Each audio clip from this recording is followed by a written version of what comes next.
여러분 반갑습니다. 우리가 품질경영 기사 또는 품질경영 산업기사를 공부를 하죠. 그래서 제일 먼저 우리가 공부를 하게 되는 것이 공업통계라는 파트라고 할 수 있습니다. 이 공업통계 파트는요, 모든 어떻게 보면 품질 자격증을 공부하는 데 어떤 기본적인 내용이 될 수도 있고, 뭐 품질기술사 나아가서 다음에 경영지도사 또는 공장관리기술사, 이 모든 분야의 어떤 통계적인 내용은 전부 다 여기에 있습니다. 이 기초를 움직여서 다른 것을 좀 더 전문적으로 나아간다, 이렇게 이야기를 할 수가 있습니다. 자, 첫 번째 시간으로서 바로 제 1장이 확률과 확률 분포입니다. 우리가 확률과 확률 분포라고 이야기했을 때 확률, 무엇이 나올 가능성이죠. 확률 분포, 그 나올 가능성을 그림을 그렸는 거예요. 그게 이제 분포다고 이야기를 할 수가 있습니다. 큰 타이틀의 제목에서는 바로 확률과 확률 분포인데요. 자, 제일 먼저 우리는 어떤 제품을 관리하기 위해서는 좋은 제품이다 또는 나쁜 제품이다 이렇게 하기 위해서는 제일 먼저 필요한 것이 뭐냐면, 이 제품이 매우 좋습니다 라고 이야기해서는 얼마나 좋은지를 모릅니다. 굉장히 커요. 굉장히 가벼워요. 굉장히 무거워요. 수명이 굉장히 길어요. 이런 모든 내용들은요, 한마디로 끝을 낼 수가 있습니다. 그게 뭡니까? 숫자라는 거예요. 우리가 수라는 내용이 없으면 이게 얼마나 큰지, 상대적으로 또 얼마나 큰지도 모르고 얼마나 작은지도 모른다라는 이야기를 할 수가 있습니다. 그래서 제일 먼저 우리가 품질을 하는 데 있어서는 숫자라는 적용을 시키게 됩니다. 숫자를. 그럼 이 숫자를 적용시키기 위해서는, 즉 숫자화 시키기 위해서는 크게 봤을 때는 우리는 두 가지를 표현을 할 수가 있어요. 예를 들어서 지금 제가 강의를 하고 있는데, 제가 강사가 키가 얼마예요? 몸무게가 얼마예요? 허리가 얼마예요? 머리 둘레가 얼마예요?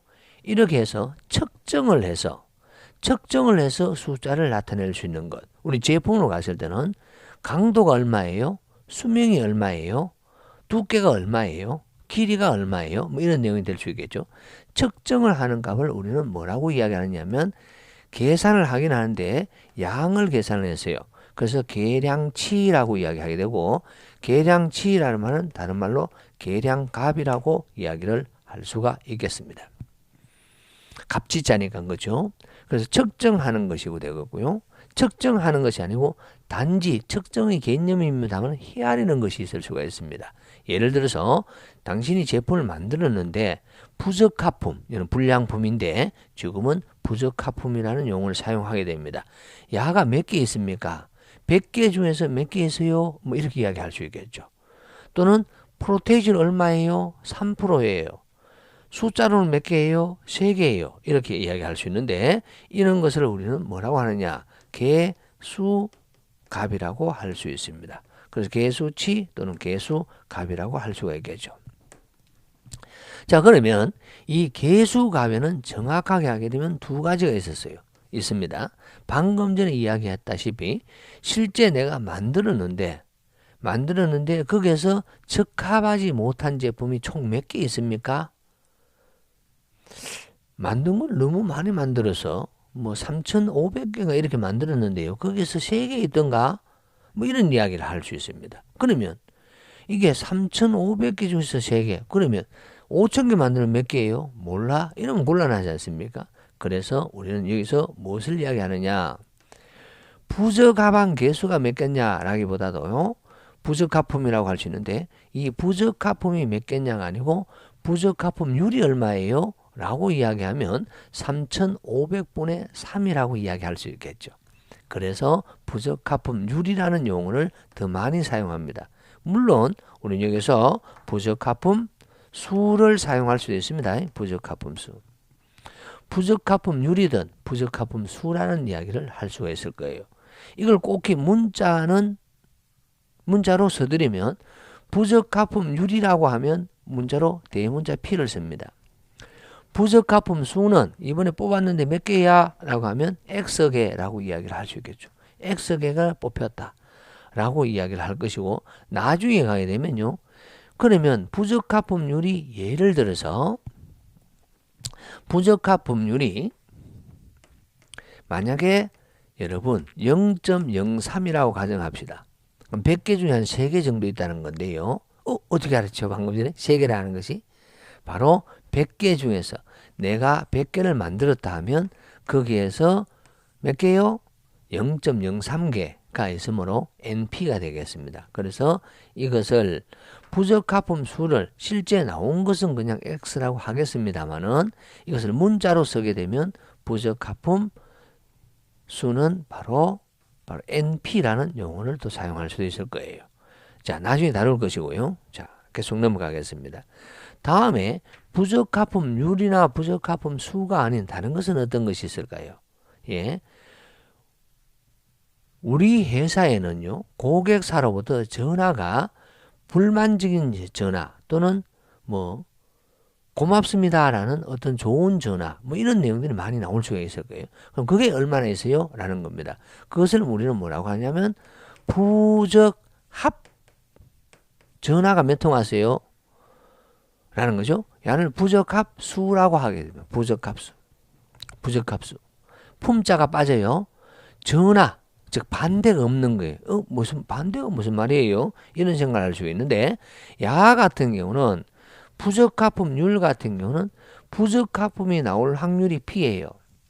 그러면 양호품이 나올 확률은 얼마 되죠? 부적합품의 반대는 적합품 또는 양호품이라고 이야기할 수 있는데 야가 1-P가 있는 거죠. 반대가 있다라는 거예요. 그런데 야는 하루에 전화가 3통 옵니다. 좋은 전화가. 그럼 좋은 전화가 안 오는 전화가 아예 오지 아니하는 것은 몇 통이 있습니까? 1되잖아요. 예, 그래서 반대가 없잖아요. 야는 P와 1-P가 있는데 야는 반대가 없어요.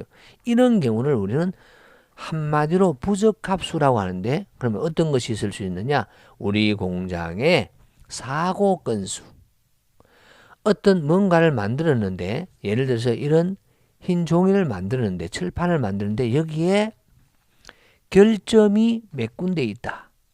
결점이 몇 군데 있으면 결점이 아닌 곳은 몇 군데 있어요? 헤아릴 수가 없죠. 예, 이런 경우입니다.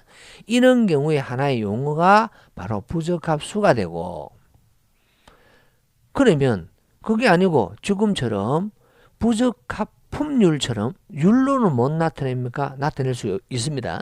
이거는 뭐라고 이야기하면 단위당 부적합수라고 합니다. 부적합률이라고 하지 않고요. 단위당 부적합수.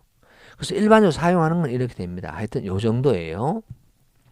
여하튼 그러면 부적합수는 문자로 뭐라고 할까요? 라고 했을 때 바로 여기서는 문자는 반대가 없고요. 그냥 M이라고 이야기합니다. 원래부터 M개 정도가 나왔다. 이런 내용이 되겠어요. M개부터 나왔다. 그럼 실제 나온 것은 뭐라고 하느냐? 실제 나온 것은 여기서 실제 나온 것을 X라고 했는 것처럼 실제 나온 것은 뭐라고 하느냐? X라고 할 수도 있고요. X라고 하면 야하고 구분이 안 되죠. 그래서 X 또는 뭐라고 쓰느냐? 일반적으로 C라고 씁니다. C. 부적합수 C라고 이야기를 합니다. 자, 그래서 정리를 하게 되면 우리가 품질을 하기 위해서는 숫자로 표시를 해야 됩니다. 그 숫자로 표시를 하게 되었고 이 숫자에는 계량치가 있고 계수치가 있습니다. 다시 계수치에는 두 종류가 있어요. 두 종류가 있다라고 이야기를 하겠습니다. 여기에서는 반대가 있는 것과 반대가 아예 없는 것. 자, 무슨 뜻인지 알겠죠? 자, 시작하겠습니다. 확률과 확률 분포 1. 데이터의 섹션 1. 데이터의 정리 방법 1. 데이터의 정리 방법이라고 되어 있습니다. 데이터의 기초 정리 1. 데이터의 정리 방법. 특정 집단에 대해서, 모 집단이라는 것은 원 집단을 이야기할 것이고요. 크다는 집단. 이 모 집단에 대한 정보, 특성을 얻기 위해서 여기에서 다 검사는 할 수가 없으니까 자, 여기서 N개를 뽑을 거예요. 골고루 뽑겠죠? 샘플링을 합니다. N개를 뽑았어요. 골고루 N개를 뽑았어요. 그럼 야는 몇 개예요? 매우 클 겁니다. 대문자 N입니다. 샘플을 취해서 이 시료를 데이터라 칭하면 이 뽑는 여기에서 어떤 측정하는 값을 데이터라 하는데요. 이 데이터를 정리, 분석함으로 해서 통계적 품질 관리가 이루어지죠. 또 시작이 되어진다라고 이야기를 할 수가 있습니다.